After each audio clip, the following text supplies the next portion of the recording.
bike number 2 across the front row of the grid.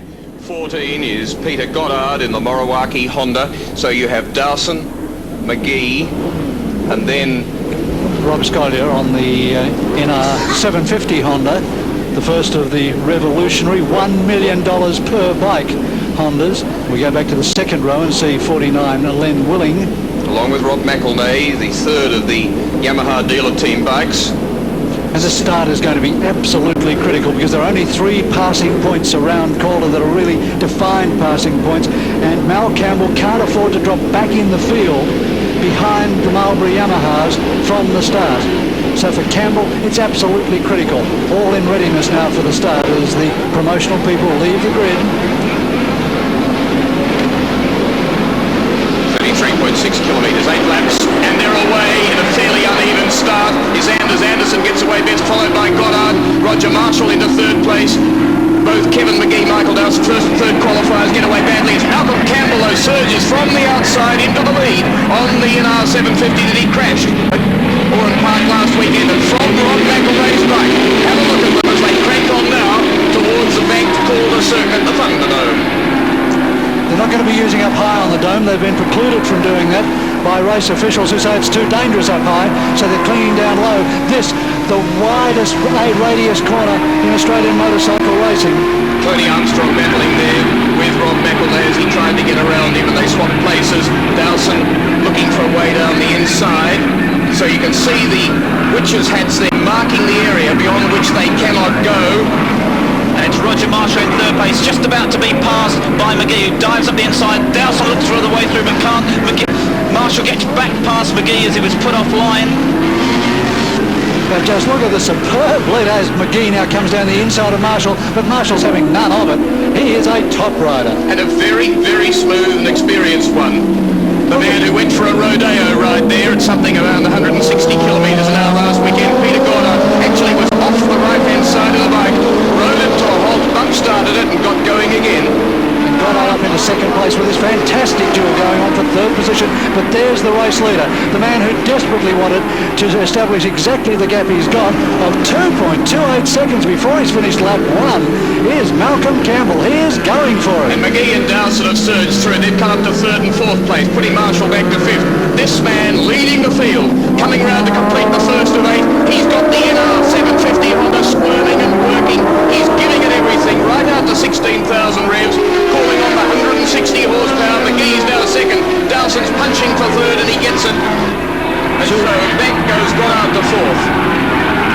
2.2 seconds the gap from the Works Honda back to the Works Yamahas in second and third position. Then comes Pete Goddard, the dirt bike specialist, and there we are again on Rob McElnay's Yamaha as he comes on to the Thunderdome. Have a look how long he stays cranked over. Just count the seconds to yourself. Working the bike all the time. That's Robert Holden in front of him on the Action Suzuki. The Action Suzuki keeping ahead of the Yamaha as we're now back with the leaders. That's Goddard back in front, third place. But he's in front of Michael Dawson, and Dawson had already picked him off a little earlier on the lap. In first and second place, Malcolm Campbell, who crashed last weekend in Heat 1, and then took a gutsy third place in Heat 2, and Kevin McGee, who crashed in qualifying yesterday. That's Campbell, the nuggety 33-year-old Tasmanian. Look at the way he is working the bike. McGee follows, then Goddard, and now the Suzuki of Robert Holden looking back to Rob McElnay. McElnay looking for a way round. It's too tight here. He goes one way, then the other.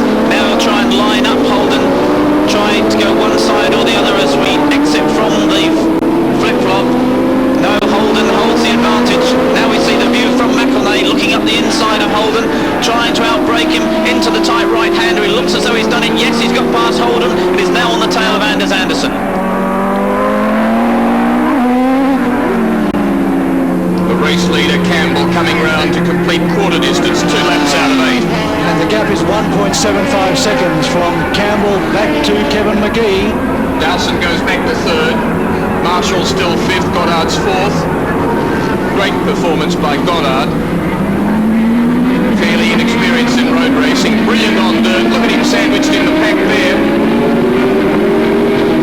The Skull Bandit Suzuki making the third of that pack beaten. Marshall in fifth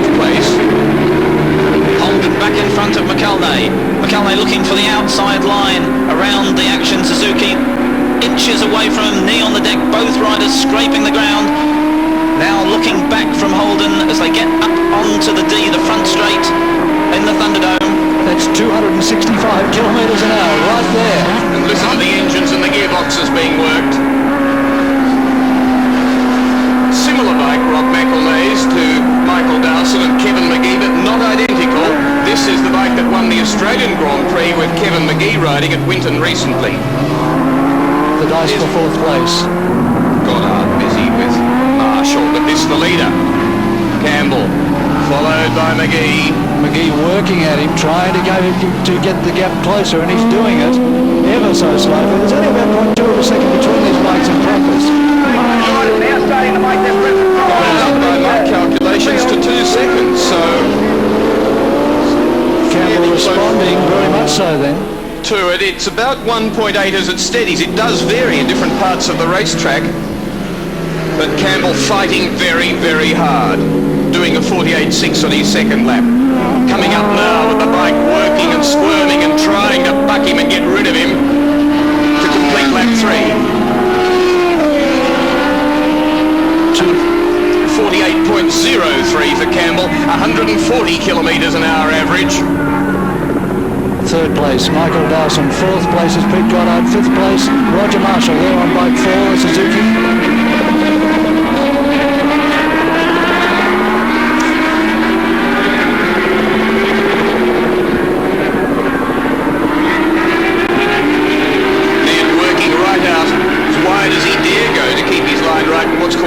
Section of track, so that's the pit lane area, racing around this bowl in the opposite direction to which the NASCARs will use it, the North American Stock Car Association Beasts on February the 28th coming. Al Campbell, 9 to 16,000 revs, really gutsy power band, usable from 5 or 6,000 onwards. Kevin McGee chasing him with 1,000 cc's and a slightly heavier bike. Dowson, Goddard, Robbie Scollier.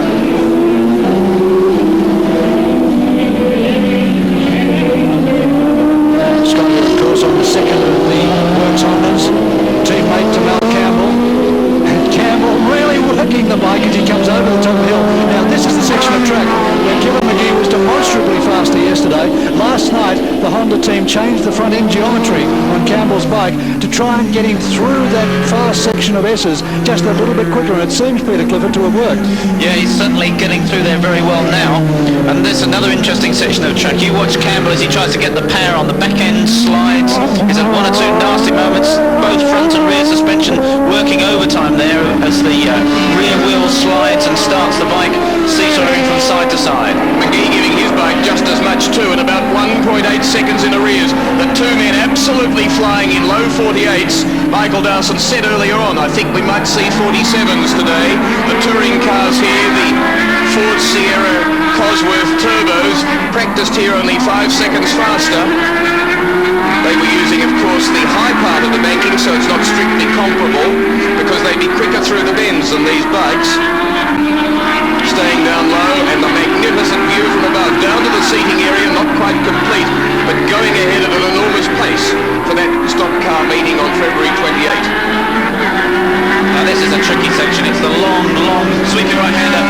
Campbell fighting for control because the front tyre wants to push away all the way through that corner. Now through the very tight left flecken that's sweeping, opening up left-hander, and it looks to me as though McGee is closer at that point. And of course now comes a very important psychological advantage that McGee can see Campbell right in front of him and can try and take that yard out at every corner.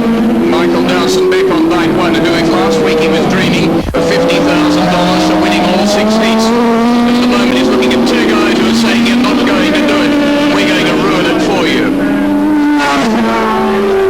Kevin McGee's half a second closer to Malcolm Campbell now, 1.3 seconds as they go up the back straight. McGee goes deep down under brakes and he closes on the Honda rider. He really is now making a determined effort. This is lap 5, 3 remain after this final top corner, glow weave. Campbell being chased by the man who's got the international ride for next year. The man in front wants it and is jealous of him. He's 9 years older, he's 33 to McGee's 24. And they go out on lap 6. 1.27 seconds the gap as they went over the start-finish line that time round, so the gap is it's just possible that Mal Campbell is taking the edge off his front tyres, which is slowing him down. Yes, he did fear that over the last couple of laps of the race, the 8-lap race, that the front tyre might not be performing as it did at the beginning. All the riders are concerned about front tyre wear here because the bike spends so much time right on its side. And as Mal explained, you're neither really on the power or on the brakes. It's just feathering there. And as we watch Campbell, then McGee dive into the right-hander, you have to wonder at how they control these machines. 9/10 of a second I make it as they flash through that back section of the big pole. Mal Campbell with an experimental, very, very valuable, difficult bike to ride, oval piston. The engineers look at it and say, yeah, well, it's a V8 with only 4 barrels. Because it's got the piston area, it's got the valves, it's got the same number of conrods and the same number of spark plugs as a V8. And this bike is 33.33% bigger. It's 1,000 cc's. The Honda's 750, but the Honda's a little bit lighter and it's a little bit more powerful and it spreads its power over a wider band. And McGee is really out after Malcolm Campbell. It's still that 9/10 of a second. The rest of the field they are. Dowson coming through in the distant third place. YG under brakes. They're both absolute demons on that lap. So deep. McGee went down and looked as though he was making ground, but Campbell matched him. And I haven't seen Campbell look behind him at all. The Honda really bucking and weaving now, but I'm sure Campbell knows exactly where McGee is from his pit signals. Back up to a second, so each is responding with all that they've got, setting new lap records because, of course, this combination of circuits never been used for motorcycle racing before. This is the circuit that Calder will host Australian rounds of the World Championships in 1989, sometime that year. The preferred date at the moment is March. There'd be several rounds, 2 at least, 250 and 500cc Grand Prix classes. And Daniel Gerard, who's in charge of that submission and will go to the FIM in Geneva in February to oversee the submission from the Australian controlling body, is very interested in rider comments that the entry in and off the bowl is probably the least good part of the track at the moment. Look at where Kevin McGee is now. Although he looks physically closer, it's still that nearly 9/10 of a second though. Third place is Michael Dowson. Fourth place is bike 4, Rob Scollier. Then comes 14, Pete Goddard on the Moriwaki, followed by Roger Marshall on the Suzuki and Rob McElnay on the third of the Marlboro Yamahas. And after this lap, 1 remains. They're coming round to complete 7, up through that quick kink where they don't lift off at all, up the back straight, and have a look at the way they brake as Campbell comes down the gears now. McGee at about the same spot. Campbell taunting him with this side of his bike so close, but he just really can't find the ground. Campbell responding beautifully, going back wide. Campbell's way wide on that corner, must have lost ground to McGee. 9/10 of a second still, it had been 1.3, cost him nearly half a second. They go out in the final. This is the 8th at last, down under brakes now. And it's 8/10 of a second McGee from Campbell. Slow there because this is a very slow corner. It's not a continuous open corner. Mal Campbell now guns up 160 horsepower on a bike that weighs only 150 kilograms. 15 kilos heavier, the bike chasing him. Enormous mid-range torque though. 2 brilliant riders. Kevin McGee headed for the World 500 Championships next year.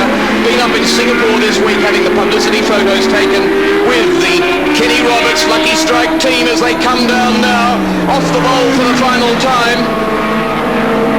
And surely Campbell has done it. He's got a... Nothing's comfortable, but by gee, it's a useful buffer.